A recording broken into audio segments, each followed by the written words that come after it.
여러분 안녕하세요. 오랜만에 인사드립니다. 여러분 새해 복 많이 받으십시오. 2월은 개인적으로 좀 바쁘기도 했지만은 일단 채널에 좀 문제가 있어요. 커뮤니티가 폭파된 지 2달이 넘었는데 복구가 아예 안 됩니다. 커뮤니티로 뭔가를 홍보하고 알리고 뭘 해야 되는데 그 기능을 할 수가 없어요. 알람이 가질 않으니까. 설상가상으로 영상 같은 경우도 지금 노출이 제로예요. 노출이 아예 안 됩니다. 무슨 이유인지는 알 수 없어요. 뭐라고 말씀드릴 수도 없어요. 여러분 좋아요도 많이 눌러주시고 댓글도 좀 달아주시고 퍼날 공유 좀 많이 해주십시오. 예, 좀 제 채널 좀 많이 후원해 주시기 바랍니다. 응원해 주십시오. 네, 그 방송을 안 올리는 동안에 사실 뉴스가 되게 많았는데 워낙 이제 큰 고지의 검찰 개혁이라든가 뭐 언론 개혁이라든가 이런 큰 뉴스들 뭐 재난지원금이나 이런 게 이제 크게 이제 이슈들이 있다 보니까 사실은 아주 중요한 뉴스들도 지금 사실 이슈가 안 되고 묻혀가고 있는 게 사실 참 안타까워요. 근데 문제는 뭐냐면은 이런 문제들을 이제 대놓고 나서서 뭐 이슈화 시키고 싸울 수 있는 의원들이나 이런 소위 말해서 투사들이 이제 우리한테서 다 제거됐죠. 그러니까 싸움이 없어. 싸울 사람이 없어. 그냥 우린 강 건너 불구경하고 그냥 지켜보는 그냥 무기력 상태로 갈 수밖에 없는 상황이죠. 참 안타까운 상황입니다. 예, 오늘 사실 이 신현수 이 민정수석이 사의를 표했다는 뉴스가 어제부터 계속 났는데 이게 뉴스가 되게 웃긴 게 뭐냐면 어제 저녁부터 오늘까지 방금 전까지 나오는 뉴스가요. 그냥 카피 앤 페이스트예요. 모든 언론사 예, 제목이 거의 흡사하고 내용도 흡사하고 그냥 천편일률적이에요. 신현수 민정수석이 결국은 법무부 장관과의 갈등, 대통령과의 갈등, 검찰 편을 듣고 싶었는데 검찰 윤석열의 의견을 반영받지 못해서 그거에 대한 반감을 가지고 사의를 표했다는 식으로 지금 모든 언론사들이 다 보도를 하고 있거든요. 근데 이게 너무 놀라는 게 뭐냐면 청와대에서 분명히 말했어요. 이 신현수 민정수석은 공식적으로 사의를 표한 적이 없다. 그러니까 개인적으로 누군가에게 불만을 표하거나 뭐 이럴 수 있는데 그런 것을 누군가가 들어서 언론사에 싹 퍼뜨려버린 거거든요. 아예 신현수를 보내버리려고. 근데 그 내용이 한 개인에게 나왔다라고밖에 볼 수밖에 없는 게 내용이 똑같아요.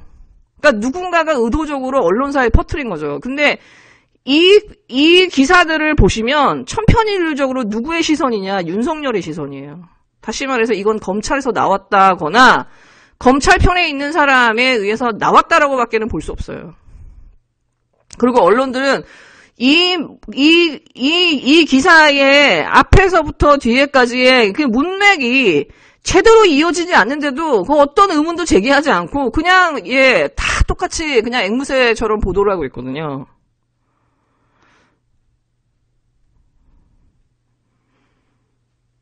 신현수 민정수석 입장에서 그러니까 윤석열의 편을 들다가 이성윤, 한동훈 막 이렇게 해야 돼. 윤석열 원하는 대로 해야 되는데 그 자기 말 안 들었다고 법무부 장관 편을 대통령이 일방적으로 들었다고 민정수석이 사의를 표했다? 근데 그런 민정수석을 문재인 대통령이 막 사의 나가지 마 하면서 여러 차례 만류했다? 이게 말이 됩니까?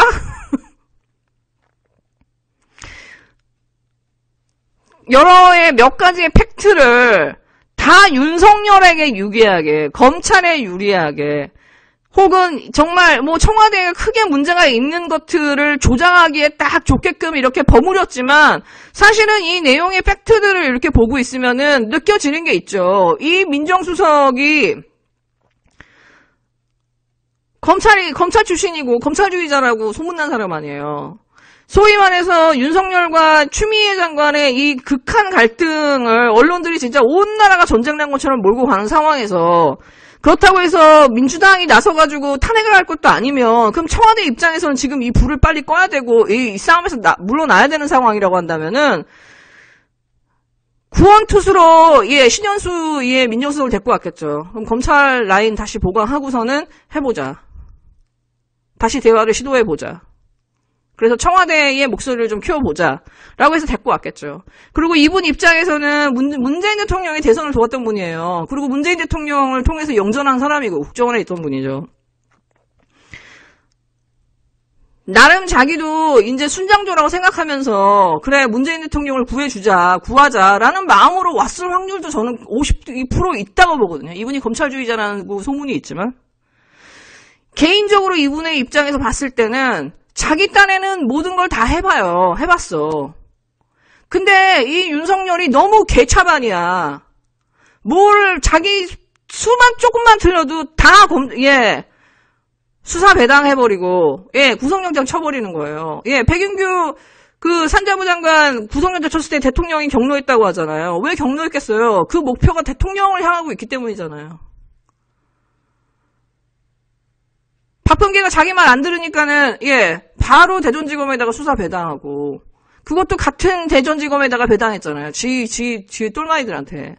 지금 언론에 이 신현수 민정수석의 사이에 빠진 게 뭐냐? 윤석열이에요, 여러분. 다시 말해서 이 소스는 누구에서 나왔냐? 이쪽에서 나왔을 확률이 매우 크다. 왜냐? 이 얘기를 다시 한번 재구성을 해보면 원인이 윤석열의 확률이 되게 높아요. 제가 볼 때는. 이 신현수 민정수석이 사이를 펴였다면. 대통령 앞에서 면목이 없는 상황이잖아요.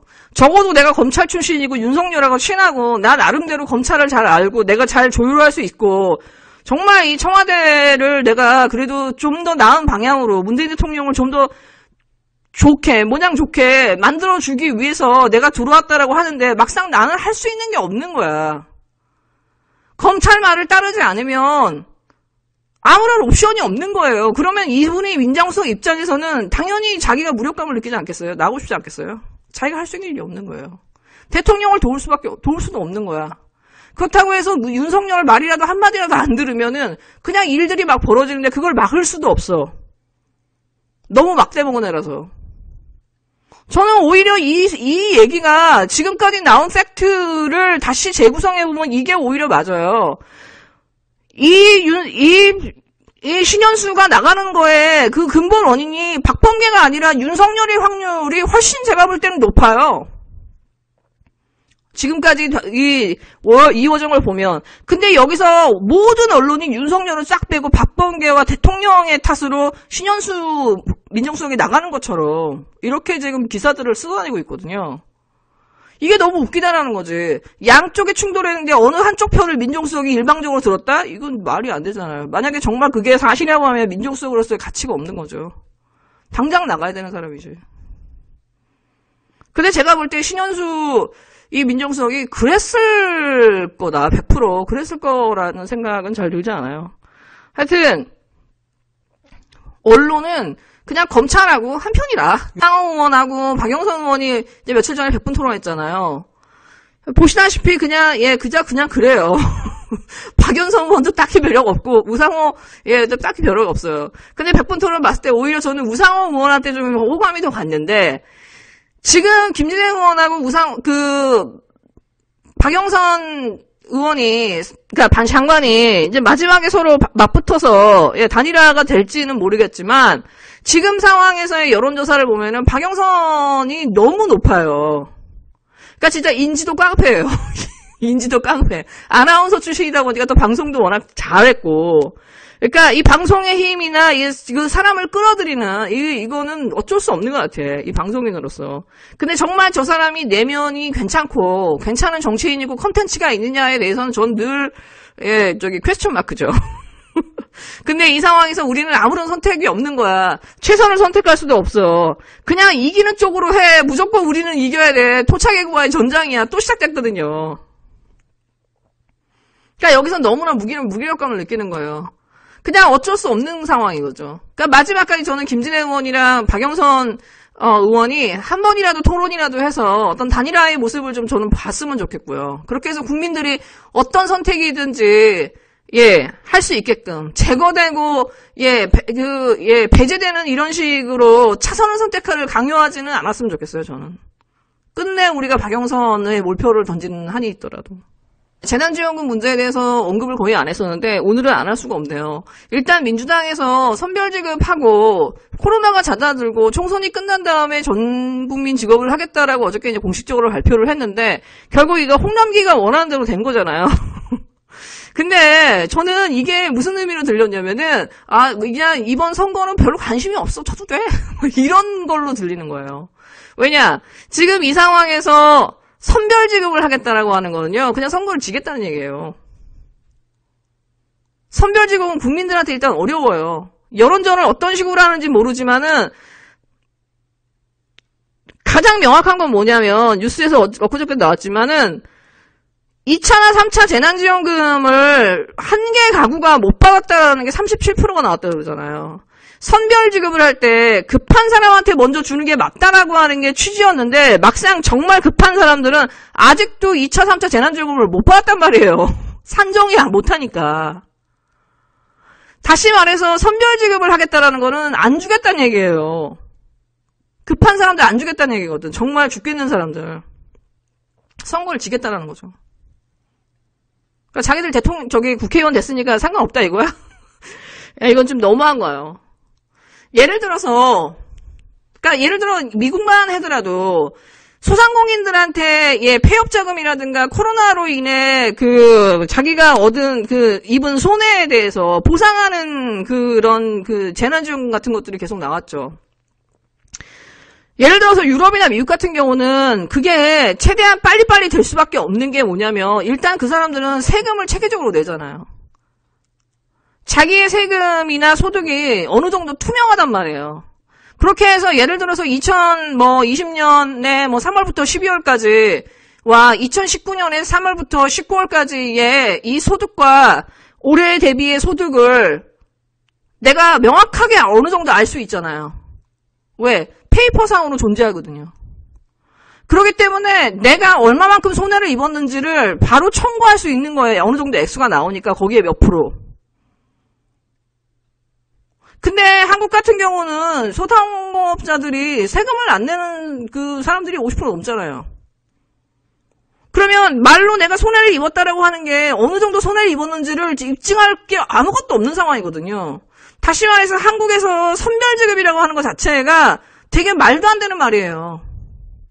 미국이나 유럽처럼 아예 제대로 된 세금을 매해 납부하고 그게 계속해서 내 자료로서 축적되어 있고 그렇게 해서 내가 이 일로 인해서 폐업을 하던 소득이 줄었던 이거를 입증할 수 있는 그 데이터가 나와 있다고 하면은 이거는 가능해요. 그러니까 정부와 이 사람 사이에 이 불신이라고 하는 거는 이 세금의 체계가 잡혀 있지 않기 때문이거든요. 다시 말해서 지금 이 상황에서는 그걸 따지고 잘잘못을 가릴 필요가 없어요. 차라리 이제는 국민들한테 이런 위기는 언제든지 닥칠 수 있기 때문에 소상공인들도 계속해서 체계적으로 세금을 내십시오. 그렇게 해서 자기의 레코드를 만드십시오라고 하는 것들을 국가적으로 홍보하고 정치인들이 홍보하는 게 맞고요. 그렇기 때문에 지금 현재 상태에서 가장 한국의 현실적인 방법은요, 전 국민한테 지급하는 거예요. 지역화폐든, 기간이 정해져 있는, 화폐를 지급해서 그 돈을 무조건 다 그 지역에서 다 쓰게 만드는 것입니다. 그렇게 해서 경제를 돌아가게 하는 게 지금 한국의 경제 상태나 이 세금의 이 상태가 맞아요. 사실 선별지급을 하겠다라는 거는 그냥 탁상공론이고 그냥 죽는 사람 죽기면 내버려두겠다라는 거거든요. 지금 이거를 이낙연 당대표가 그대로 수용하겠다고 한다면은 이거는 진짜 선거 안 하겠다는 얘기죠. 정부 여당이라고 하면 지금 이 시기를 함께 극복하고 지원해주면서 우리가 좀 더 나은 한 단계 더 나아갈 수 있다. 우리 사회는 업그레이드 될 수 있다. 거기서 국가가 지원하겠다라고 하는 그 메시지를 강력하게 줘야 되거든요. 이걸 가지고 선별 지급을 하니 뭐 하면서 계속 이렇게 말장난을 하면서 언어를 낙하시키는 게 아니라 저는 이런 부분에 있어서도 정말 이낙연 당대표는 자격이 없는 사람 같아요. 엑스맨 같아. 네, 여러분 즐거운 하루 되세요.